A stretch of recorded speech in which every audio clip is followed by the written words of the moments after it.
Hey y'all, it's Cammie, a super fly girl from a little big world, also known as the 919. I know you're wondering, Cammie, what are we talking about? And just how did we get here? Well, let me tell you.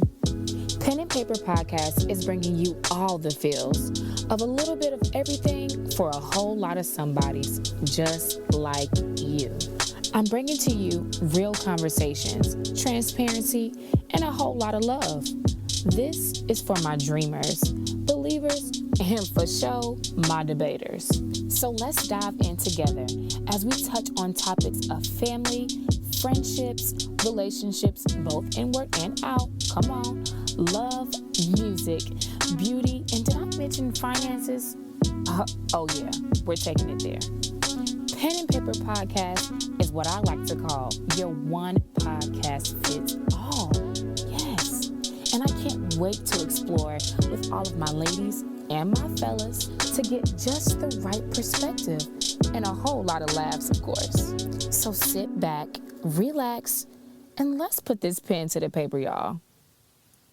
Welcome back to Pen and Paper Podcast, where we are giving a little bit of everything for a whole lot of somebodies just like you. Today, we are diving in about motherhood, doulas, and most importantly, the balance of it all. I have the pleasure of having Shontia Johnson, a wife, mother, full spectrum doula, and the CEO of Momfident Doula Solutions. Y'all know how we do it, so Shontia, I'm so excited to have you on the show. Welcome. Thank you for having me. I am honored, and it has been my pleasure to be able to share my journey and my process. Absolutely. So I always like to start off with a quote. And so the quote says, being a mother is learning about strengths that you didn't know that you had, but dealing with fears that you didn't know existed. So I want to, start off with how you became a CEO of Momfident Doula Solutions and, kind of give us a background of what a full spectrum doula is. Okay, so I actually became a postpartum doula before I became a full spectrum doula. I just became a trained full spectrum doula in August of 2021. I became a trained postpartum doula in October of 2020.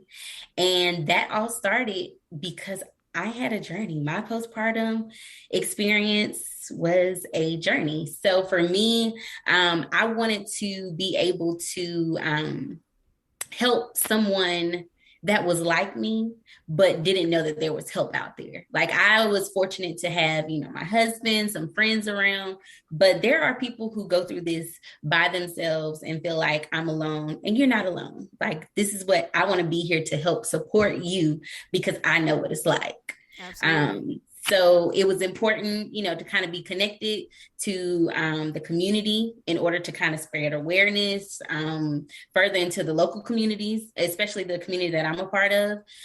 So what I noticed was the lack of knowledge and overall proper education of, and for mothers of color. And I can only speak for mothers of color because that's me. So I'm just, an advocate and a sister in the community. So I feel like I put my doula hat on all the time and I'm just sitting talking to friends, but it's more of a, we're sisters. Like, I'm in this with you. We're in this together. So my whole goal is to help you feel supported and help you feel comfortable and confident in whatever you have going on. So my, motto, if you want to say, is establishing and building confidence one mom at a time, because we all come home and we're like, what the heck am I about to do? Absolutely. We don't know what to do. We don't know where to start, what to do, how to do it, so we just kind of help each other build confidence in motherhood. So as for the full spectrum doula, that is like what it says, full spectrum. So that's whether you are dealing with miscarriage, adoption, surrogacy, planned abortion, medical termination, stillbirth. It's so many things that the full spectrum doula can help you with, and to kind of help be that advocate and that support system for you. I love it. And so I'm glad that you mentioned all of the entities within being a full spectrum doula. So why was it important to you to become a part of the doula community? Like, what made you say, like, this is something that I have to be a part of? So, you hear about doulas all the time, Oh, or yeah. you hear the word doula, you be like, what do they do? And people ask me all the time, do you deliver babies? No, I do not deliver babies. That's Yes. not what we do.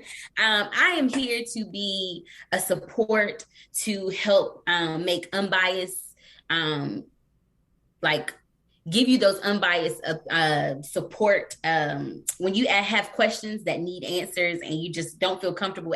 I'm here to advocate for you. Absolutely. I'm here to be able to kind of help give you my unbiased opinion. That's what I was trying to say. It came to me. And just to kind of make sure that you're being taken care of while you're in that space of getting ready to become a mother, and also to help hold space for the father as well, because there are fathers who are well supported by doulas as well. So for me, I had a doula and it was an amazing experience. I ended up having to have an emergency C-section. Wow. So my doula was still there with me the entire time, even after I had my son postpartum.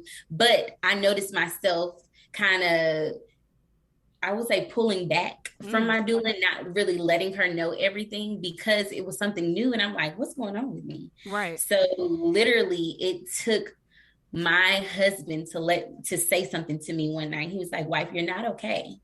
And I just broke down crying because I knew that I wasn't okay. Wow. And I knew, there was something out there that could help me, or somebody. So I started, joining these groups and just kind of doing my research, and literally text my doula one day and was like, hey, I think I found my passion. I think I know what I want. And she was like, what's that? I was like, I want to become a postpartum doula. Wow. And she, oh my God, I'm so excited. She was like, I knew you would, because I started to, participate in a lot of things, here in my community, as well as even on social media. Black Breastfeeding Week, I definitely, was very open and transparent with my breastfeeding journey. So she was like, I knew it. I knew you were going to do this. So just kind of going through my own situations and having my own process and journey made me want to become a part of the community. And after becoming a part of the community, just realizing how many people out there are willing to help us and assist us and advocate for us. So I have so many sisters in the birth work world that it's just kind of like, this is crazy. Like, even mentors that I'm like, I need to go in this room with you. Like, I need to see how you do this, because you're just an amazing, person, and you're amazing at what you do. Like, I need to see this done. Like, I didn't have the urge to want to be a birth doula per se, until all my friends started getting pregnant, and they were like, what do you think about this? And what do you think about that? Yes. And my own journey too, through, even getting pregnant, it's a wonderful experience. Like, the experience to just go in there and to watch a baby come into this world, like, you just like, oh my God. Yes. But yes, so once, I had experienced it before I even knew I wanted to be a doula, but kind of going in and working with postpartum, it made me want to go and be like, what about the prenatal experience? And then my job, I work as a prenatal community navigator. So I get to see it all from the very beginning, throughout them being pregnant, helping them find the resources for whatever needs they have. It just kind of pushed me to want to be able to become that birth or the full spectrum doula as well. Because there are some things that, we as Black people, especially Black Christians, some of them, they're like, what, abortion? Yes, this is real life. And, I'm very much pro-life, but I'm also pro-choice, whereas I'm just kind of like, there are traumatic experiences that happen to people, and we shouldn't be able to tell them what to do with their bodies. And for me, I had to become more educated to really, kind of sit and talk to someone else who was a pro, or, could help educate me in it. And I'm very much like, that is so true. Why can't we be there for the people who have to make those hard decisions and those hard choices? It's the same thing once we have a baby. and we're sitting and trying to figure out, hey, why am I not bonding with my baby? Or why do I feel so scared something's going to happen? It's the same when they have to make those decisions. Like even, abortion or a medical termination, it's the same thing. Like they all need support systems after those things. It's a traumatic experience. Even stillbirth, like who wants to carry a baby there the entire 9 months and then you get to have, and there's no, like, that's just insane. So why can't we be here for them? Why can't we be that support system? Why can't we help advocate? And, sometimes you don't have the words. So sometimes it's just sitting in silence. Yes. Just knowing I have someone there to help support me, it's just mind blowing. And I'm so glad that you brought up all of that, Tia, because I think seeing it from the inside makes you appreciate the process a lot more. And for me, like my experience, no, I'm not a mother yet, but like just the whole birthing process to me has always been beautiful, which is why I wanted you to come here and share that, because I went to school, with hopes of and, dreams of becoming an OBGYN, because that's how passionate I was about, mothers giving birth and like the advocacy of the Black women. So I want to bring up this statistic that says 1 out of 9 women suffer from postpartum depression. And that's something that I think that we tend to undermine because we don't see the signs. We don't know the sign, especially for women that, may not have run into many women that have kids often. So I want to get on the topic of how do you define that postpartum, whole situation, and what is your story with journeying through it yourself? So if I can... Postpartum, yes. You go through 3 trimesters of pregnancy. Yes. Postpartum is that 4th trimester that no one ever speaks about. No one ever says. Everyone talks about, oh, you bring the baby home, this, that, dot, dot, dot. Well, what about what happens at night when you don't know why the baby is crying, or you're just having a hard time trying to get back to who you once were, and you feel like you have to get back to that person when it's not true, you don't. So I guess you can say the definition of it is after you have your baby, and it can last up to 3 months or till the baby turns 3 months old. I'm gonna just go ahead and let you know that wasn't my story. Absolutely. 3 months old is when I started having postpartum shedding. Wow. When he turned 3 months old. So the postpartum period for me didn't start till after. Wow. I had been seeing the signs, but didn't really take, I'm like, what's going on? Like, I didn't really take time to say, maybe I am going through postpartum depression or postpartum anxiety, because that's a thing. At that time, I didn't know it was a thing.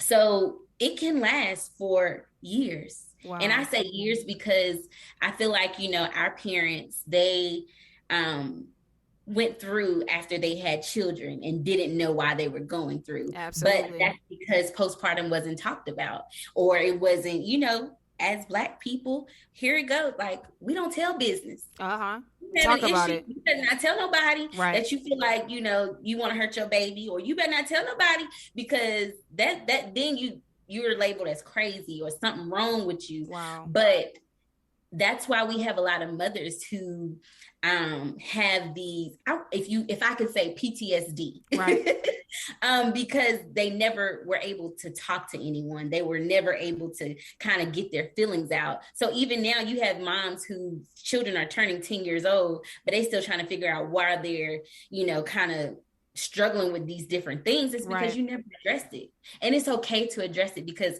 it's okay not to be okay. Absolutely. And that was what I had to realize. Like, my husband said, wife, you're not okay. I had to, address it myself. Like, you know what?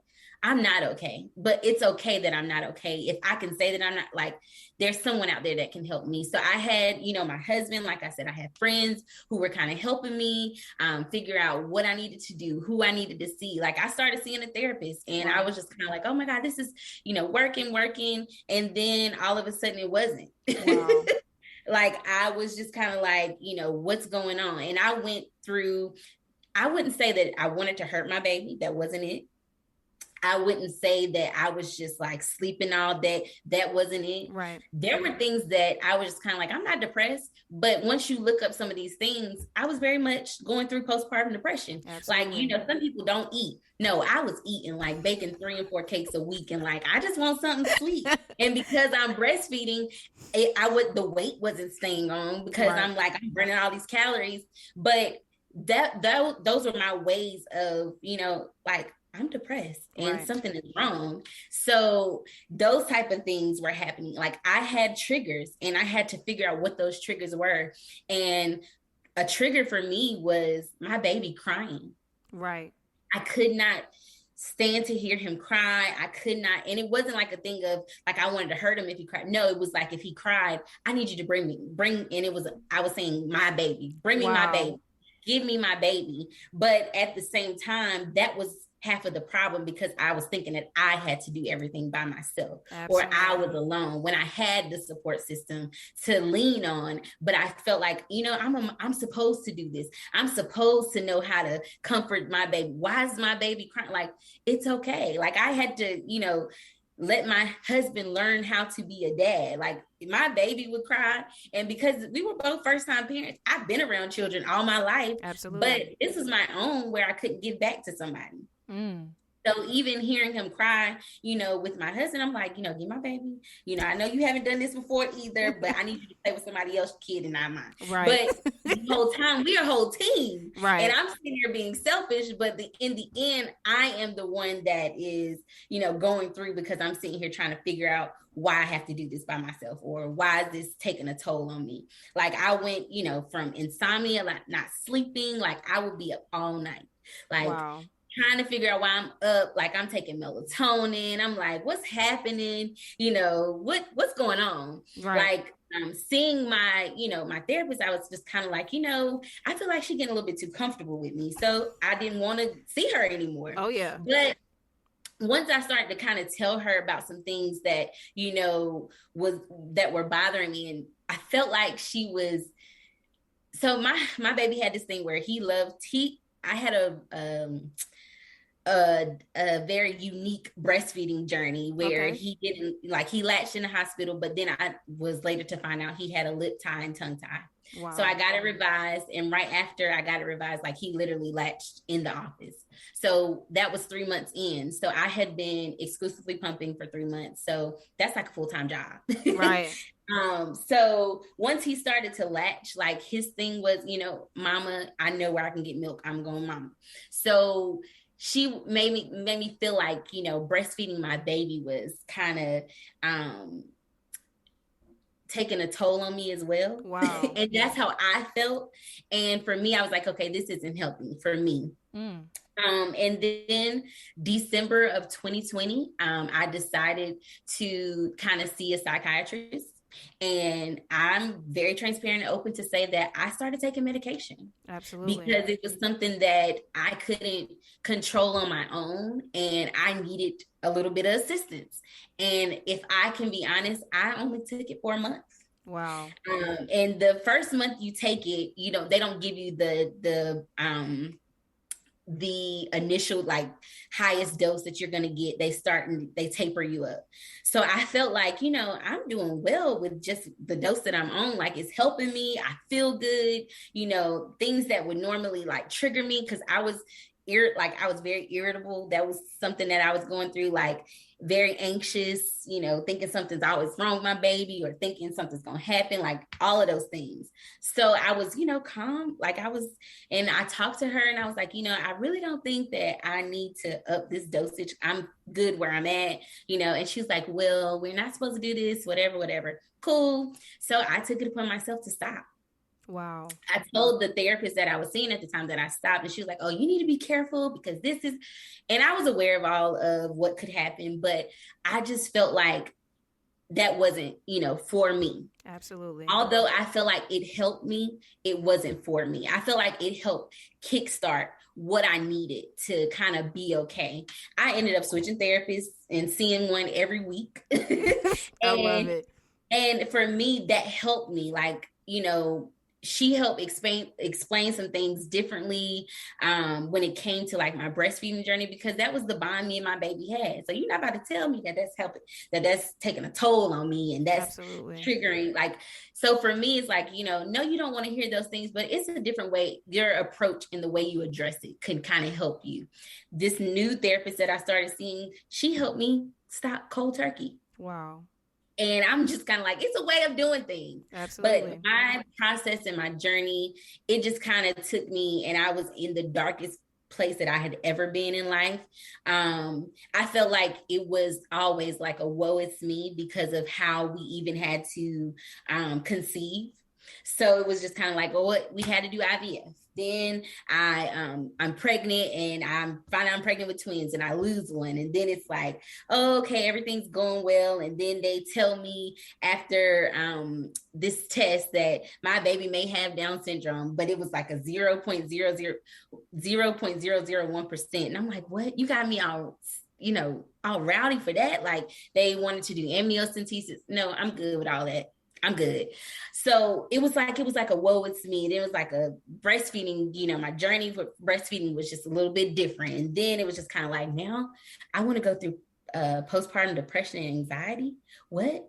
So it's just kind of like, it just puts you in that place where it's like, you don't want to tell anybody anything, because it's like, it's always something. But for me, I learned that no one is going to know how to be there for me. Absolutely. If I don't open my mouth and tell them, like, you know what, this ain't working for me. Or, you know what, I don't know what's going on, but I just know that I don't feel like myself. And when I started saying things like that to my husband, he knew, or he just had been doing research or just kind of studying me and knew what to ask. Like, so what do you feel like? Or what can I do to help? And sometimes I didn't want him to do anything but just listen. Absolutely. And sometimes, like, I had to tell him, because, he's a pastor, and I'm just kind of like, I don't need you to throw the Bible at me. I need you to be my husband right now. Absolutely. And he understood what I was saying when I said that. So for me, it was just kind of like, I had to be able to be vulnerable and transparent enough to open up to somebody, whether it was my therapist, a friend, my husband. I just had to be able to open up and be transparent and tell them how I really felt. Absolutely. Once I did that, I was able to, feel better. Like, yes. I could breathe. I didn't have so much stuff bottled up. I was able to kind of communicate better. Like, I was able to show up and be a mom like I wanted to. Not saying that I wasn't doing the things that a mom should do, but my husband was the bomb.com. Like, I ain't had to wash no bottles. I ain't had to do no laundry. Right. Like, he was there in so many different ways that it was just kind of like, he doing all the extra. Like, why I can't get myself together? Right. But he knew what I needed in that moment.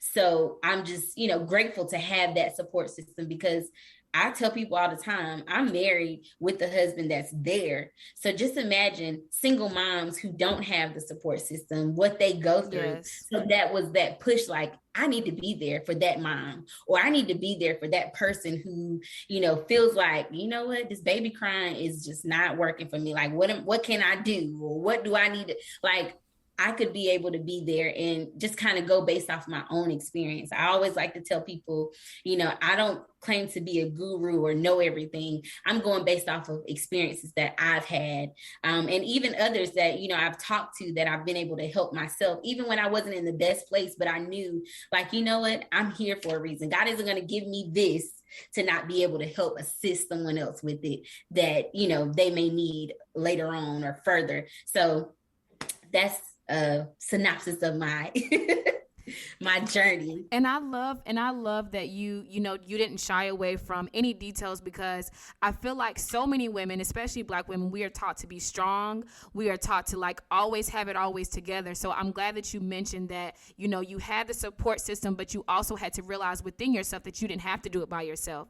And for the women that, single moms and all that stuff like that, it is a little different, like you said, when you have a husband and support system. But that's why, people like doulas like yourself are here to help, and be that extra assistance. So as a new mom, what do you think is the biggest misconception about postpartum, alone? Like, what do you think is the biggest thing that people assume about it, but it's not necessarily the truth?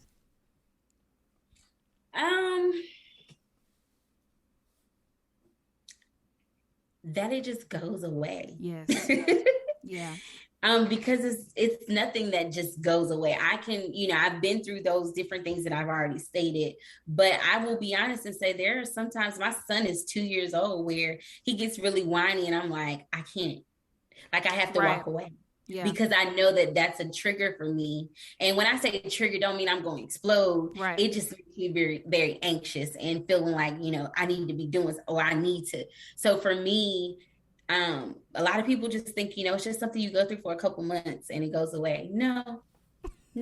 Sometimes, you just kind of, you in the groove of things and you feel like you're in a good place, and then something just boom out of nowhere, you start feeling a little funny. Like, that's why it's very important to get you a therapist. Absolutely. Find you somebody that you can talk to or who can be there for you, because some days it's just like, some day you might wake up and be like, today's just not a good day. Yeah. Or I know for me, during my cycle, I'm just kind of like not the nicest person. So I know for me, those are times where I know I have to be very intentional. Absolutely. About things that I do and environments and places that I place myself in, because if I know that I'm very anxious or if I'm feeling differently, I know where I need to be. I don't need to be in places that's going to make me feel extra anxious. Like, I just need to be somewhere where I can, be okay. Like, find some things that help me self-care wise. Like, I like to keep my hair done. I like to get my nails. I like to do, I had to find something, and I had to tell my husband had to tell me, like, I need you to go out and do things that you like. And sometimes those things were just calling my friend like, hey, Tracy, you want to go to Target? Literally all we did was go walk around Target and spend money, but it was just kind of like, that was what I needed in the moment. To get out of the house, to just feel like, I don't have the mom right now. I'm gonna have this little 30 minutes to myself where I can go look at these clothes. Although when I got to Target, all I wanted to do was go to the baby section, but right. It was what I wanted to do in the moment. So that misconception of, oh, it goes away, or it won't happen to me. You don't know who it's going to happen to. There are some people that's like, I didn't deal with that. And I'm like, well, you are blessed. Right. You are blessed. I didn't feel like that was going to be something that I dealt with because of, being around children all my life and just, having different people in my life, having a support system. But it hit my house. It Absolutely. Hit me.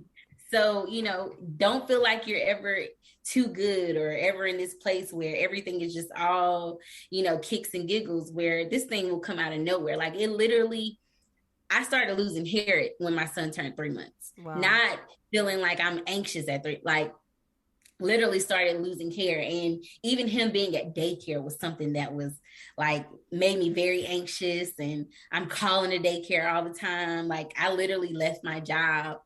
Wow. That's where I was, like, in that place where I had to do what was going to make me happy or to help me in this situation, and to also help my husband. Yeah. Because I can't be all of who I need to be, and the house won't be all of what it needs to be if I'm not okay. Absolutely. Like, we all have to be okay for everything to be okay. And you can't be just doing everything and being okay. And I'm over here like in la la land, like, what the heck? I don't feel like doing that. Yeah. But we all have to be okay. Like, if I'm not okay, then we're all not okay. So you have to be very intentional in that area, in that aspect as well. And that's so good that you mentioned that. So I want to get on the point, because I remember you saying how you like to, get your hair done and get your nails done. So there are many women that are listening and are like, what are some things that I can do? So aside from those things, what are some ways that you had to kind of get back to like feeling yourself again? You know what I'm saying? Because being that your son is older now, he's still younger, but how did you do that? So honestly, you don't go back to who you were. Wow. You're not the same person you were before you had a child, because now you have all of these different hats that you wear. Absolutely. So you want to go into that new season of life. You don't want to ever take yourself back to something when you're not meant to be there. Absolutely. So for me, it's like, we always like, I want to go, I'm trying to get back to myself. I'm trying to find let's find a new you. Let's find a new, like, what does the new me look like? What does the mom me look like? Yes. And I'm not saying that you always just have to be on mom duty all the time. No, go out, have some time to yourself, have you a glass of wine, sis. Absolutely. Do something that makes you feel, as normal as possible, because you're not the same person that you were before you had your child. So, even for me, I felt like, it's different for everybody. I breastfed and I felt like the weight just stayed off, and I was exercising every day and everything. As soon as I started breastfeeding, the system gained all that way back. And so now I'm trying to navigate like who I am as this new Tia. Like who am I? Like, I'm not even the same wife. Like my husband, because of he was so invested in my journey, he became a doula as well. Wow. So, you aren't just going back to just, the old, like you have to figure out, like your husband has to figure out who this new person is. Like, absolutely. This isn't the old wife that I had before we had children. Like, not saying that you're just different, everything changes, but some things do change, and you have to kind of figure out what works for you now that maybe wouldn't work for you before you had a kid or before you had children. So there's some different things where I'm just kind of like, I never got back to who I was. Yes. I'm now new. I'm in a new season of my life, and I'm loving it. Like, there are different things that I wouldn't have thought about being a doula had I not had my own journey to go through. Like, seeing my friends who had children before me and noticing things that they dealt with then, I'm like, why didn't I know that then? Like, why wasn't I educated on that? Right. Like, so for me, it's just kind of like, I don't want to go back to that person. I want to be the person who is going to be able to hold space for someone else, to be able to advocate for someone else, to be able to let someone know, hey, it's hard, but you can do it. Absolutely. I'm here for you. Like, I started a whole mom group to where we just have some time where we get in group meetings sometimes, and we just talk. Sometimes it's vending. Sometimes it's just sharing little things that we found, little hacks. But it's just good to have that space, to have that space where that sometimes your husband can't give you or you don't want to tell him, just having that good sister space. So, you just aren't the same person you once were. Yes. So get to know this new person and get to embrace the new season that you're in. So don't try to just be like, I want to snap back. Listen. Oh yeah. Listen. That's the thing. Yeah. Yeah. Listen, I love my little weight that I put on. Yeah. Yeah. And it's like, yes, I need to exercise, but I'm not trying to snap back to when I was 120 pounds. And, honestly, quite frankly, I was bigger before I had my son. So I don't want to go back. Yeah. So that's just where, like, for me, it's not, I didn't get back to who I was because I left that person there. I'm now trying to embrace this new season and the new Tia, the new wife that I am. I'm now a mom. So there's some things that I don't have interest in anymore that I did before I had my son. Absolutely. There are some things now that I'm like, I want to do that. That I probably should have did before I had my son. But guess what? These are all new things. Like, you're embracing the new you, and it's okay.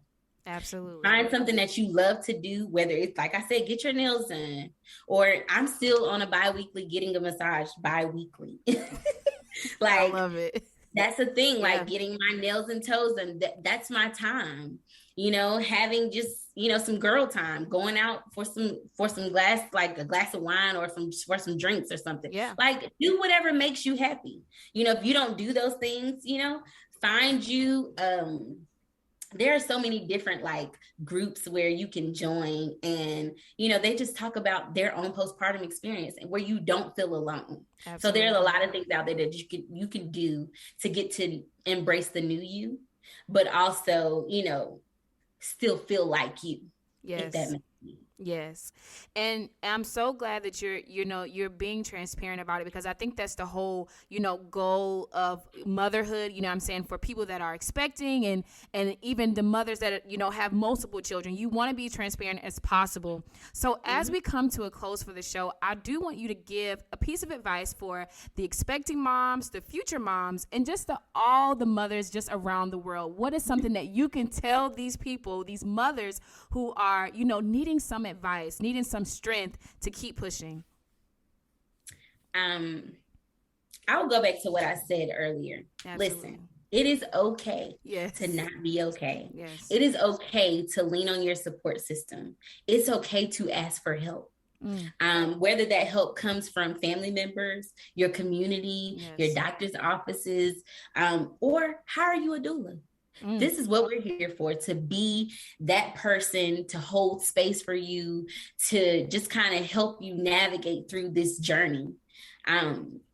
I see moms every day, or talk to moms every day, and they're like, so what do you do? I'm here to help navigate you through this pregnancy. Absolutely. So whatever need you may have, I want to get you the resources for whatever you may need. For postpartum, let people do for you. Let them help you. And guess what? You don't have to let everybody come in your house. You don't have to let everybody hold your baby. Oh yeah. This is what you hire a doula for. And then to even go to the hiring part, there are places who have volunteer doulas. Take advantage of those things. Wow. Take advantage of every resource that you can, because it's out there for you. Don't feel like you can't do it because your mom didn't do it. Or don't feel like if you do it, you're going to be less than, or you're going to be weaker if you hire a doula. No, you are actually helping yourself. Yes. You are taking a lot of things off of your plate that you don't even have to worry about. Absolutely. So it's okay to ask for help. You can do this. Your body was made to do this. Yes. At this point, we are superheroes. You be like, what? You be hearing people say, moms are super. No, we legit are superheroes. Yes. We can birth children. We can carry these shit. These are things that, men can't do. And not to negate anything from the men, because we need them. Absolutely. Lean on your husband, lean on your baby father, or whatever it may be. Lean on your partner. Yes. Lean on those people. Let them help you. Let them be there for you. Let them support you. Yes. It's okay. You're not weak. You're not less than. You can do this. You're made to do this. So I could talk about this all day. I love it. And I would love to give a piece of advice as well. Although I'm not a mother yet, I would love, for all of our listeners to reach out to your resources. Like Shontia has shared, get you a doula, talk to your friends, whoever you need. Do not be afraid to reach out to those people, because you have the help. You just got to reach out, and don't think you have to be too strong. Yes, you are. Yes, you don't. You are. Listen, you do not have to be strong. Absolutely. I promise you. You do not have to be strong. There are people and places and things that are put in place just for you. Take advantage of it. Absolutely. Take advantage of it. Look into your local hospitals. Ask them about volunteer doula programs. There are so many different things out there. Even your insurance. If you don't feel like, hiring a doula is a part in your budget right now, look into your insurance. Yes. They'll help you pay, or they'll even pay for it. But there are so many different resources and different things out there for you. Take advantage of it. Absolutely. I love it. And I would like for you to tell the people where they can find you on your social media. Give the people just some tips to how they can find the Momfident Solutions. How can they find you? So you can go to my website. Yes. And this is, I know the website, but I'm just going to, momfidentdoula.com. Yes. And you can also go to Instagram. And the Instagram page that's how you know I'm getting old. It is Momfident Doula, so it's all the same, and that's Momfident. And it's also the same for my website. So if you have any questions, feel free to reach out. There is where you can leave a message or you can DM me, however you want to do it. I will also have a Facebook page coming soon as well. I'm going to do more in 2022 with this. There's some recent opportunities that have come. Yes. So you'll be hearing more from Momfident Doula, I promise. I'm holding myself accountable along with a lot of my friends. Yes. So feel free to reach out. If you have questions, I'm not that person that want to sit here and be like, you know what, I'm charging you for this. No, I'm here just for this. I'm here to help you. I'm one of those resources you can reach out to. So feel free. Absolutely. And y'all just stay tuned. Be on the lookout for more episodes. I just want to thank you, Shontia, for being on the show. And we're going to have some more content for the moms, y'all. So stay on the lookout. Yes, all right. Thank you. Be sure to follow us on Instagram at Pen and Paper Podcast. And y'all already know we are giving a little bit of everything for a whole lot of somebodies just like you. I'll see y'all on the next episode.